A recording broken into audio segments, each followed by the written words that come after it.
For years we've heard the story as Australians age, they're going to downsize, trade their big family homes for something smaller, more manageable, more appropriate for their golden years. That should in theory free up housing stock for younger families and smooth generational transition into the property market. But it's not playing out that way. Despite many boomers sitting on multi-million-dollar homes, many with no mortgages taking the plunge. Instead, they're holding on to these large homes long after the kids have moved out, often rattling around in properties that are now far too big for their needs. So what's going on? That's what we're going to discuss in today's episode of the Michael Yardney podcast, which is a show that was originally published on my other podcast, Demographics Decoded, with leading demographer Simon Kuestenmacher. But since that show has a very different audience to the one you're listening to, I thought you'd really enjoy my discussion to help you understand an important trend shaping the future of our housing markets. So let's discover how baby boomers are sitting on a gold mine and why they won't sell up. Welcome to the Michael Yardney podcast, where twice each week you will learn a number of new ideas regarding success, property investment and money in around 30 minutes. Our show is brought to you by Metropole, who specialise in helping you grow, protect and pass on your wealth through strategic property and wealth advice. Now here's your host, Michael Yardney, Australia's authority in wealth creation through property, who has been voted one of Australia's top 50 most influential thought leaders. Hello, this is Demographics Decoded with me, demographer Simon Küstenmacher. And me, Michael Yardney, property and wealth creation expert. And this is the podcast where we unveil the trends shaping our future. Now, have you ever thought about why more baby boomers aren't downsizing, even though many of them are living in homes that are much bigger than they need? So, Simon, today I'd like to discuss an article you recently wrote in the New Daily about this. It's a bit unusual, but it's an important demographic trend that affects housing affordability, intergenerational wealth, and in fact how our cities evolve, Simon. Yes, so the idea of downsizing is much overreported and underappreciated in Australia, I would argue. Well, so whether you're a policymaker, a property investor, a business person, or maybe a millennial waiting for baby boomers next door to you to sell up so you can get in, you won't want to miss my discussion with Simon. So, Simon, there's a couple of common assumptions that as Australians age, they naturally move into smaller homes, freeing up larger properties for others, for young families. But it doesn't seem to be the case, does it? No, so overwhelmingly the narrative of downsizing is over-exaggerated. There are, of course, plenty of baby boomers right now who are downsizing, who moved to Noosa and the Gold Coast. This is still very much the case. But overwhelmingly, older Australians tend to stay put. They tend to want to age in their own home. That is very, very crucial to many Australians. And I'm arguing in this piece that we have not been providing our older Australians with enough incentives to actually follow through on the downsizing, because we do know from research that there are plenty of benefits when you downsize, and these benefits extend to the downsizing baby boomers, they extend to the broader housing system, and they extend to the children, the families of the downsizers as well. Well, I remember years ago as I was studying demographics and learning from your business partner, Bernard Salt, there was the discussion about sea change and tree change and baby boomers moving into smaller homes, less maintenance, nice lifestyle. But clearly it isn't happening at scale at the moment, is it? Exactly. It is not. And part of this has to do with limitations in the housing stock available, because the downsizing baby boomers, of course, tend to leave on average behind a house in a middle suburb of Australia. And they made their life there. This is where they have their friends, their maybe relatives. This is where they have their spare time activities, doctors, spare time doctors, their doctors, their fitness studios, whatever it is, they're set up. So they would want to downsize in the same neighborhood. And unfortunately, there isn't enough suitable downsizing stock pretty much next door available to them. Partially, the boomers have themselves to blame there, because they were pretty good NIMBYs and they blocked development in their local neighborhood. But so now they are, if they want to downsize, they have to completely uproot themselves. You could argue that this is actually a good time in the life cycle, just after retirement, to uproot yourself, because, you might want to reinvent yourself one last time. And you could then change your location, finally move to a area that you couldn't move to before, even though you might have wanted it because your work kind of shackled you to your destination, or your kids shackled you to this destination. Or maybe you want actually to move closer to your own children and grandchildren as tag-along grandparents, if you will. So there might be the motivation to downsize, but it is harder to pull off than we might have wished. Interestingly, over the weekend, we went away with some friends who've had 4 children. They've all grown up, but they're still in the same home they were in 40 years ago. And they use the excuses that, the kids come over occasionally, the grandchildren. I think it's more than that, though, Simon. There seems to be an emotional attachment with all the years that were there and their children growing up. Does that play much into their decision-making to stay? Most certainly. Most certainly. A family home is more than just a box to live in. It has all those memories attached to the life of your children, the life of creating a family. These are happier times. These are quite often wonderful memories and constant reminders of happier times. And you would, of course, need to let go of those memories. And you would want to be keen enough to reinvent yourself, to downsize. And many people are not. And I'm not saying that everyone must downsize. That would be silly. We very much want to live in a society where everyone is free to choose where they want to live and where there are enough opportunities for people to actually decide proactively where they would want to live. And that is something that we must proactively strive for. But we do also want to take into account all of those bits of research, of knowledge that we gathered over the decades, where we can actually say, well, data suggests that downsizing can be rather beneficial for the individual downsizers, because ultimately what we do give you once you downsize, yes, you let go of the memories to a certain degree. But that also means you need to come to a certain kind of reckoning with your own past. You need to actually get rid of most of your crap. So if you downsize, you probably let go of 50% of your belongings. That's interesting, Simon, because a number of our friends are in that position at the moment, and that's the big barrier for the men, not the women. But a couple of male friends I can think of just off the top of my head, as you said that, they're saying, where am I going to put all my stuff? All the stuff that's in my shed, all the stuff that's in my garage. Exactly. And if you look at the shed, if you were quite honest and you just magically had an app that told you this, when was the last time you used the item? You will have plenty of items in your house that you haven't touched for a decade. And these things can all obviously go. But you never know if you once again might take up skiing after a 50-year hiatus, and then you still need the old skis. You never know whether these old cans or tins of It may paint just come into use sometime, Simon. I may need it. Exactly. And same with a wardrobe. What share of your wardrobe do you actually use? Yes.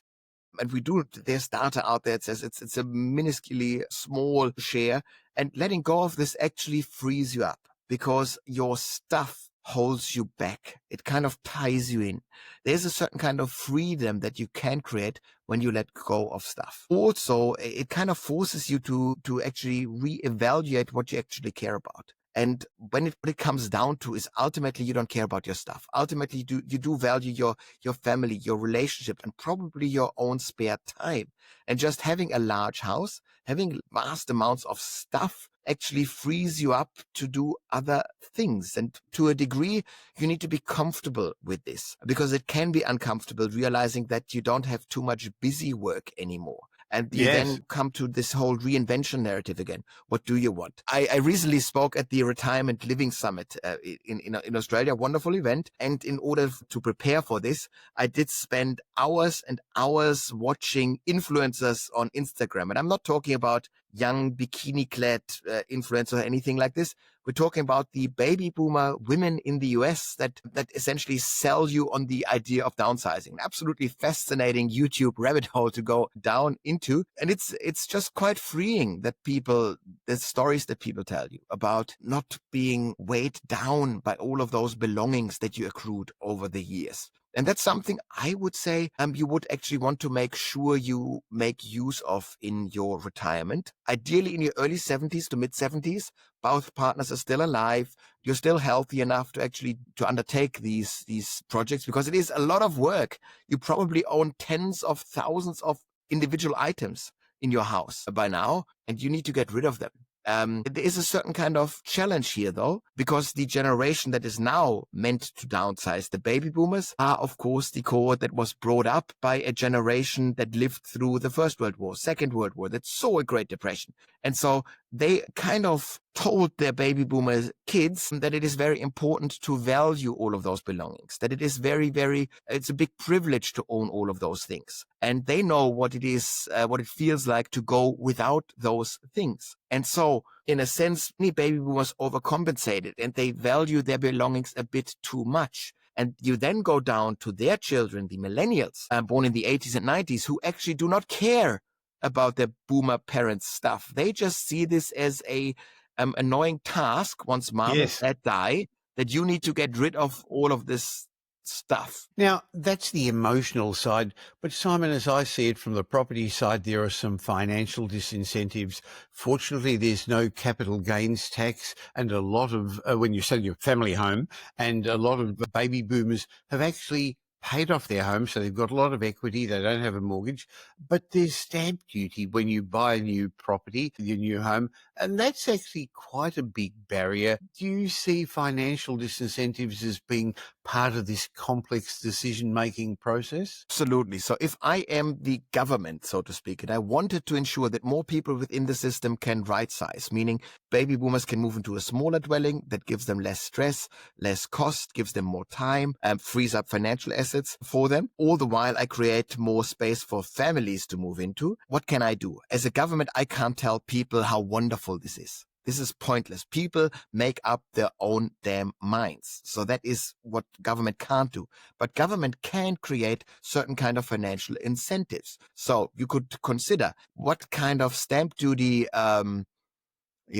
discounts could I grant to downsizing baby boomers? What exactly Well, does just it like look there's like? a first homeowner stamp duty concession, it would make sense to me to have a concession, maybe no stamp duty for your last property. If you abuse it and you do it again, then there must be some way of getting it back or paying a stamp duty if you do Exactly. it again. So But that makes a lot of sense to grease the wheels of industry, make the market move. And the market would love this, of course. If you ultimately minimize the amount of time that people spend in each dwelling, not too crazily, but just shorten it a bit, that allows right sizing of the market. That means we utilize the homes that we do have better. Because, in Australia, we always talk about the 1.2 million homes that we are going to build allegedly in no time at all. We won't do this. This will not be achieved. So then to help the housing market, we want to find incentives to utilize the existing housing stock a bit more efficiently. And this would be one of those things. So, tweak stamp duty in some way or form.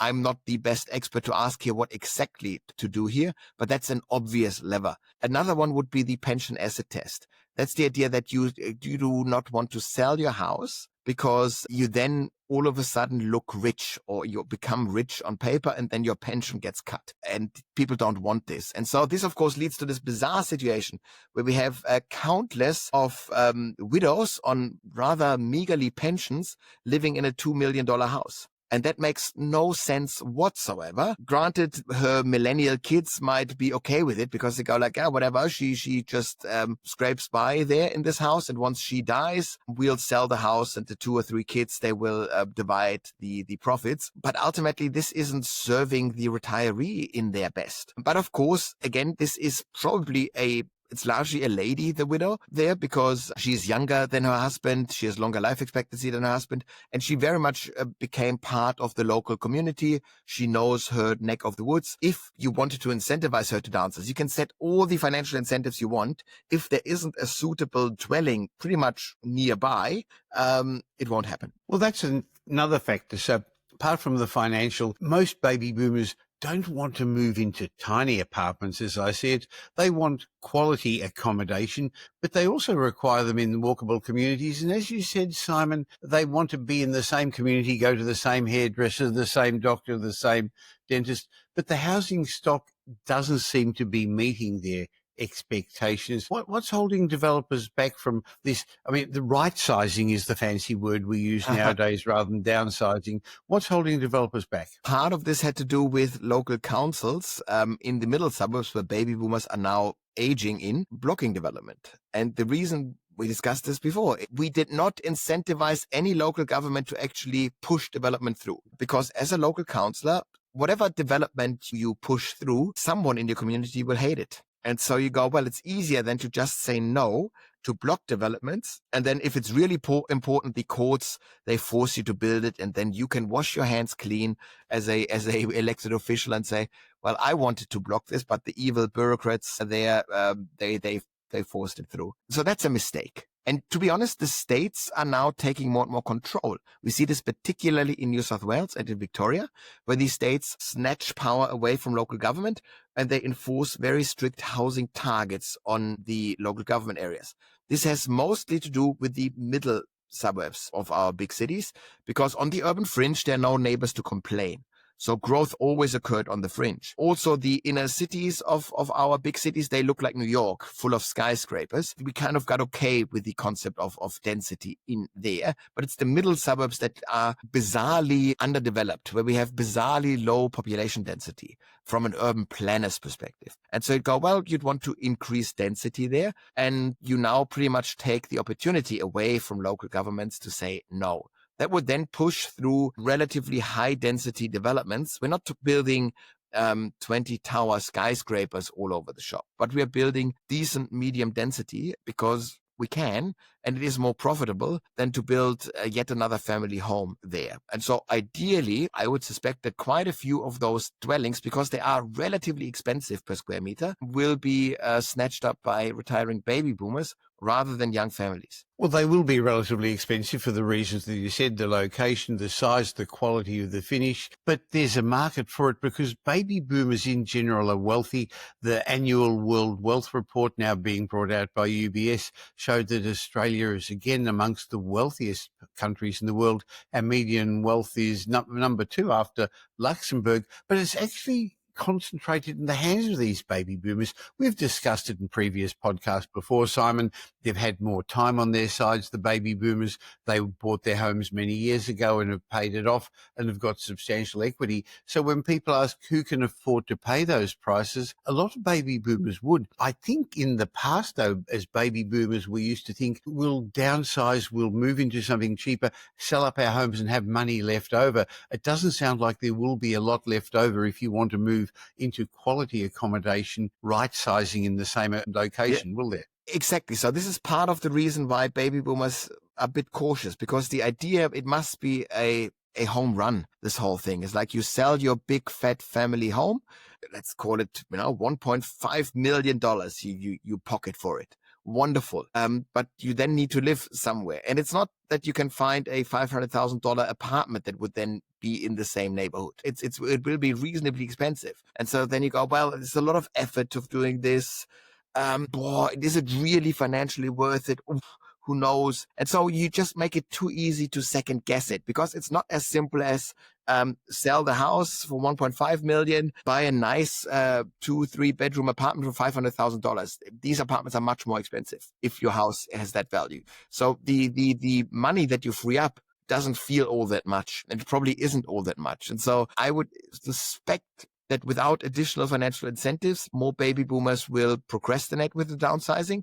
And that, of course, always leads to the risk that the downsizing move will be forced upon you rather than that you do it out of your free choosing. And that's then when you're being moved, so to speak, into an aged care home after the second fall, if you will, so forth. And that's dangerous. And we do also know that this is absolute poison for your mental health. So the real trick with downsizing is that you maintain full control over your life. That is absolutely crucial. So therefore, I'm always saying, make this decision as a couple while you're still active and healthy, in 60s, early 70s, mid 70s, and then set up your life there.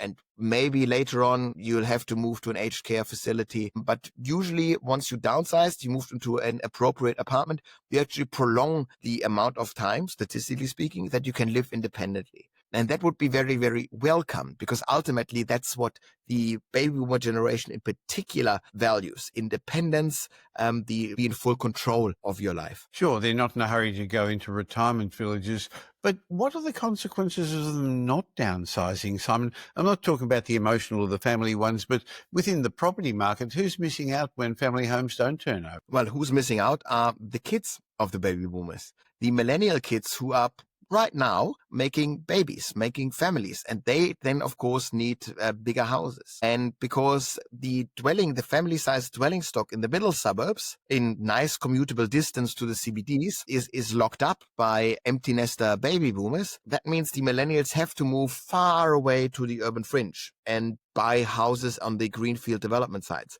That increases the distance between millennials and their kids, so the grandkids of the baby boomers. And Yes. so that's probably not desirable, because most baby boomers say they do want to have an active role in their grandkids' life. Maybe they don't want to be the daily taxi service dropping kids off at childcare or or school or something, but they do want to be involved. And if they live too far away, because we have those gigantic cities in Australia, they will see them less frequently in many cases. So that's something that ultimately baby boomers tend to not want to live through. So you'd want to figure out, well, how do we set this up? And how do we make sure that we can be an active part of our grandkids' life? And how can we help our kids to make this a bit easier? And that of course needs to be a proactive decision. Of course, also we did one reason we haven't mentioned yet why baby boomers don't downsize is that more and more baby boomers are knowledge workers. So that means they have jobs that they can easily do well into their 70s. At least they can remain on in some sort of like consulting capacity, 1 or 2 days a week. And so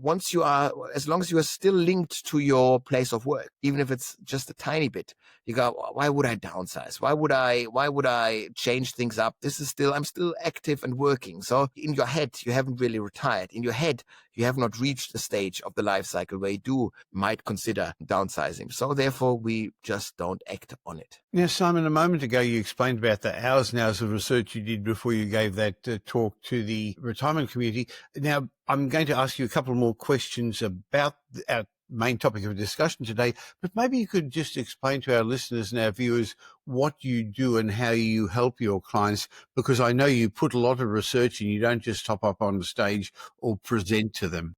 Exactly. So at the demographics group, all we do every day is to really try to understand demographic data in depth.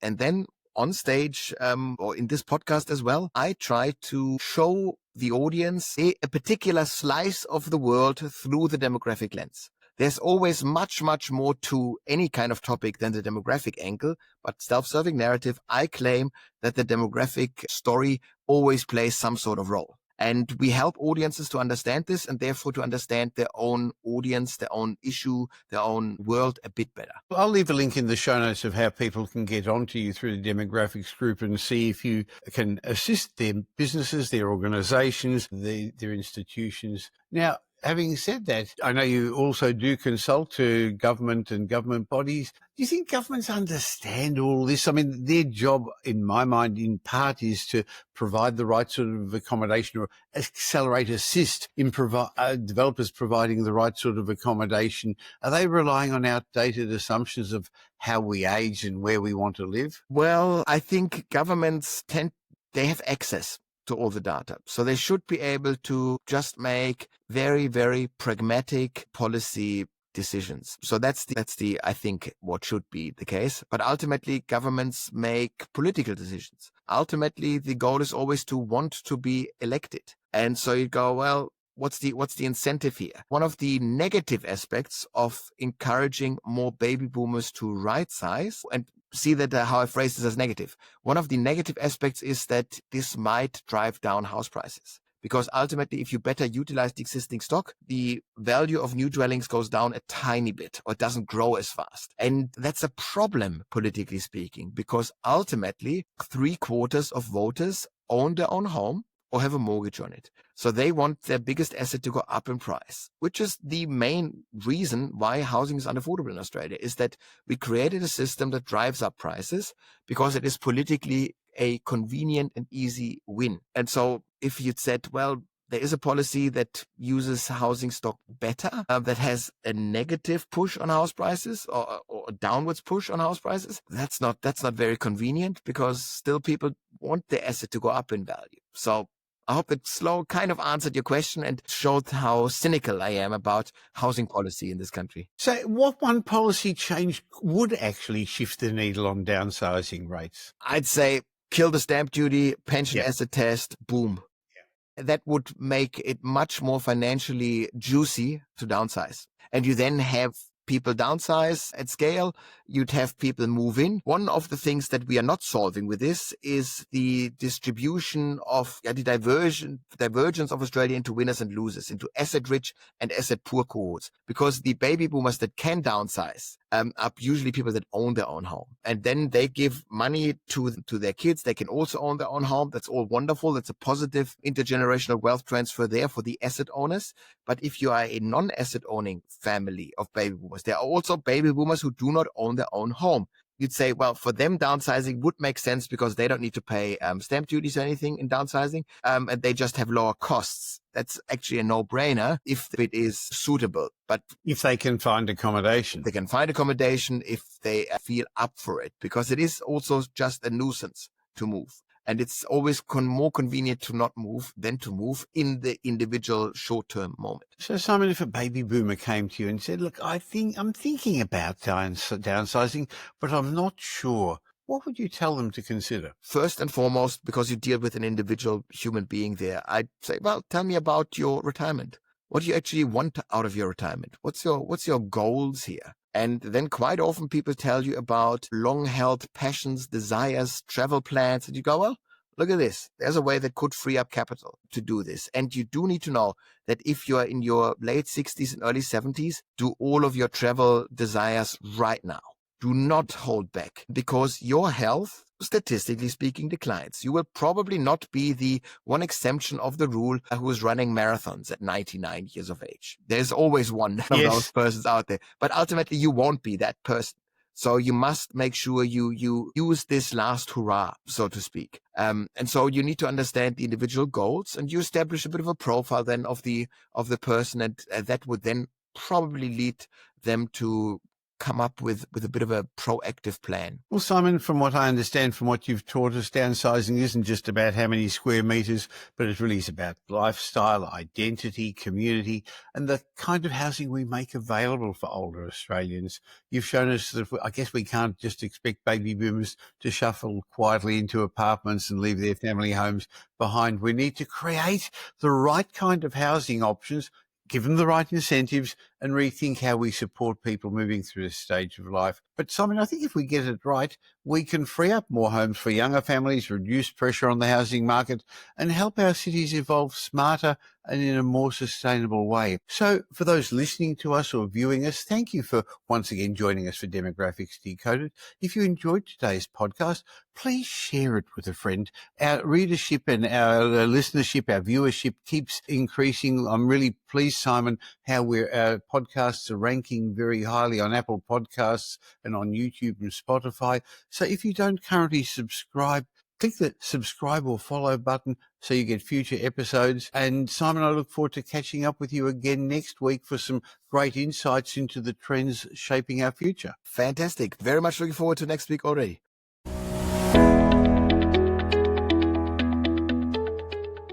If you're a regular listener or viewer to the podcast, you know each show I have a property trivia question, and that gives you, my listeners and viewers, an opportunity to win a hard copy of one of my best-selling books. Michael Yardney's Guide to Investing is the one I'm giving away at the moment to 3 lucky winners each week. Just go to propertytrivia.com.au. I'll leave a link in the show notes, propertytrivia.com.au, and enter your answer. And each week, 3 correct answers will win a hard copy of my book. Don't worry if you're listening to an old episode, your entry's still going to count. And even if you don't win the book, I've actually updated the report. Everyone gets a special report as well as my way of saying thank you for listening to the show. So here's this week's question. I think I've made it an easy one for you. Which famous landmark sits on Bennelong Point in Sydney? Which famous landmark sits on Bennelong Point in Sydney? Go to propertytrivia.com.au, enter your answer. You've got to get a report and you've got a chance of winning one of my books.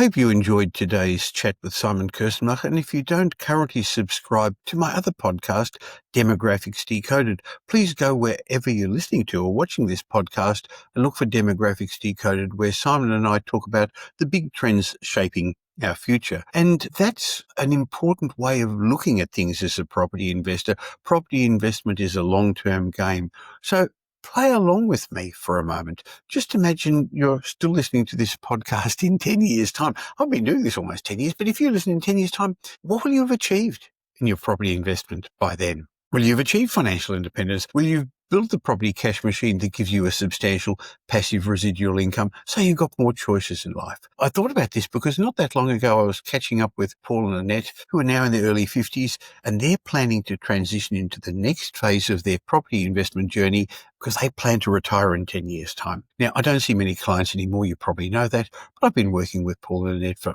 a long time now, probably 15 years or so, and I enjoy our annual portfolio reviews. And it was fantastic to see that they've built a substantial portfolio, that they're going to have choices. They've got properties in 3 states, and running the numbers on our sophisticated planning software showed the passive residual income that they'll have in 10 years' time.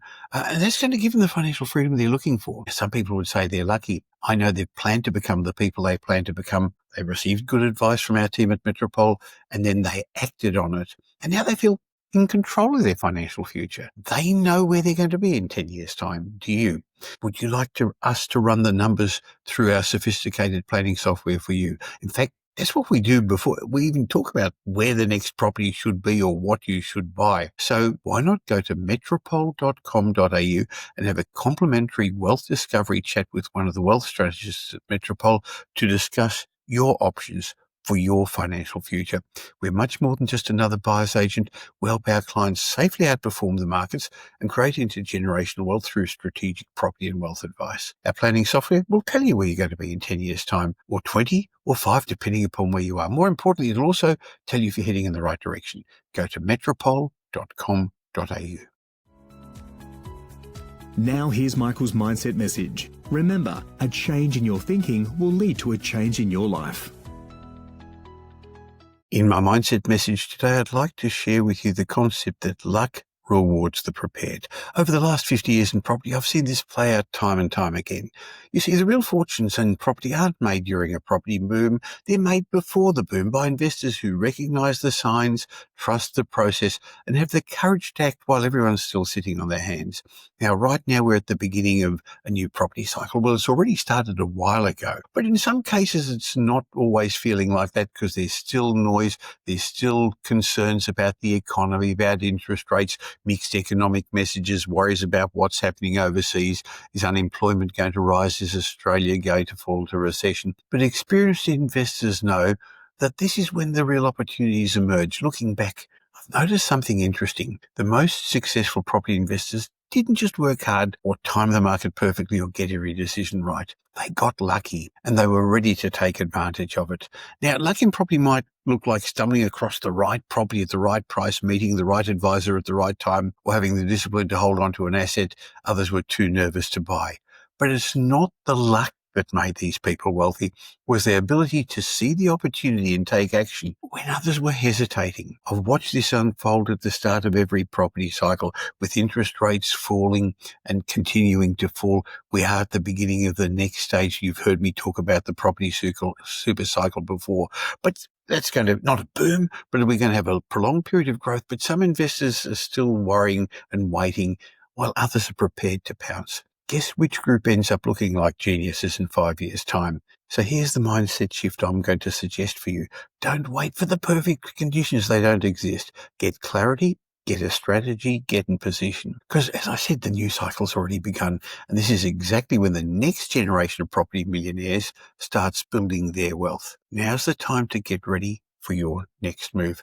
And if you're unsure where to begin or want a second opinion on your strategy, why not have a wealth discovery chat with one of my team at Metropole like I discussed before? We'll help you cut through the noise, because remember, luck will come. The real question is, will you be ready to act on it?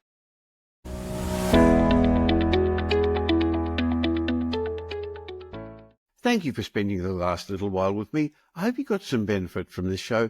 But before you move on to the next podcast you're going to listen to, let me remind you I have another show that I produce once a week with leading demographer Simon Kuestenmacher. We call that Demographics Decoded, where Simon and I unveil the trends that are going to shape your future.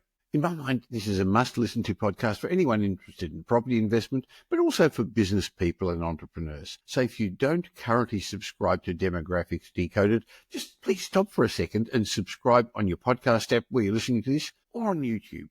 And of course, if you don't subscribe to this show, the Michael Yardney Podcast, why not click the link that says follow or subscribe wherever you're listening right now. So twice a week, you're going to get benefit from my guests and me. And I'd like to ask you a little favour, please. If you did enjoy today's show and you know somebody who would also benefit, please tell them about the Michael Yardney Podcast and Demographics Decoded. There's a share button on every podcast app. On Apple Podcast, there are 3 little buttons at the top of the player. Well, just tell them about it. Just have a chat with them. Now, I hope you're going to be doing them a favour, and you're definitely going to be doing me a favour in my quest to help as many people as possible to become financially literate. And by the way, I've got a special bonus for you. As my way of saying thank you for subscribing, just go to podcastbonus.com.au. There'll be a link in the show notes, podcastbonus.com.au, where I've got a bunch of ebooks and reports. It's just my way of saying thank you for taking the time to listen. And remember, the information that we give you in this podcast is general information, not specific information about your personal circumstances, because we don't know about them. But if you do want specific information, you can always have a chat with my team at Metropole. Go to metropole.com.au. If you really want to learn more, you can always listen to the previous podcast, the many episodes we've already published. Just go back to the old episodes, which each have lessons about property investment, success, and money. Once again, thanks for listening to today's show. Thanks for listening to this episode of the Michael Yardney Podcast, which was brought to you by Metropole, who help their clients grow, protect, and pass on their wealth through strategic property and wealth advice.